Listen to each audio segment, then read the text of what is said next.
So there's been 15 years of zero intimacy, no smecks, hugs, kisses in this marriage. She didn't want a divorce.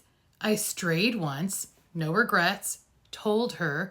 She broke down and still doesn't want a divorce, nor does she want intimacy. It all sucks. Oh my goodness, yes. Thank you for sharing this. This is a really, really challenging situation, and it's not that uncommon. Essentially, you're describing a smexless marriage, and this is super painful for both people involved, actually. There are two guiding ideas that I think about when I'm thinking about a smexless situation, relationship, marriage. One is that no one owes anybody else smecks. Just because you're married or committed or in a long-term partnership, you do not owe somebody smecks. It's not a right. It's not an obligation. The second thing is that no one should control someone else's smexuality, right? So one partner shouldn't be able to say to the other person, because I've decided that I don't want to have smecks anymore, therefore you shall have no smecks anymore. That doesn't seem right or fair to me. I really, really sympathize with the partner who doesn't want to have smecks anymore.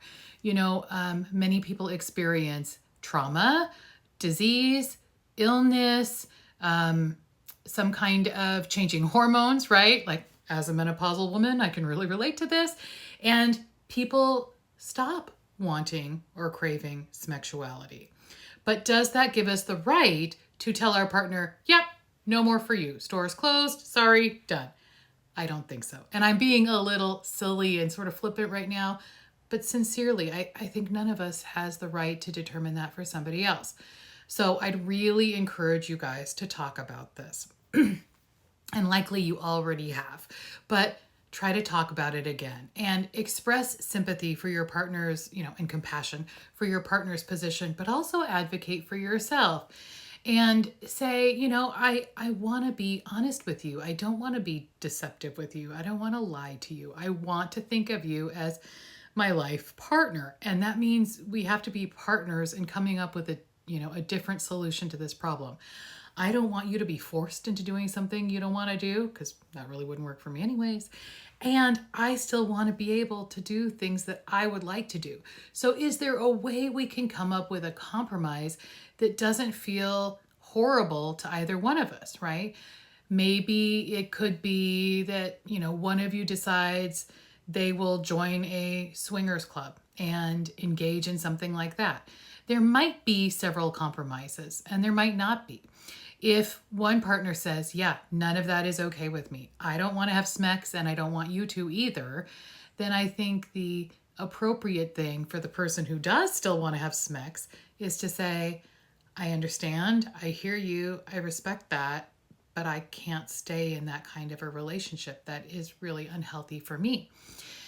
Then it gets tricky. What do you do? Especially if, you live together, you have kids, there's a lot of complicating factors. I think find a way to be honest and talk about it and just say, hey, we can still be friends. We can still raise the kids together. If you want, we can still live together, but I'm going to have a romantic, life outside of this house. And if that doesn't work for you, I totally understand and we'll figure something out. But do what you can to try to come up with a compromise. Would never encourage you to lie and be deceptive and just go out and do all sorts of cheating and take care of yourself. Do what you can to compromise. All right, let me know what you think about this. And if any of you have been in this situation or are in this situation, chime in because I want to hear from you. And I'm going to tag a couple colleagues who I think might want to weigh in too. Okay, hope that helps.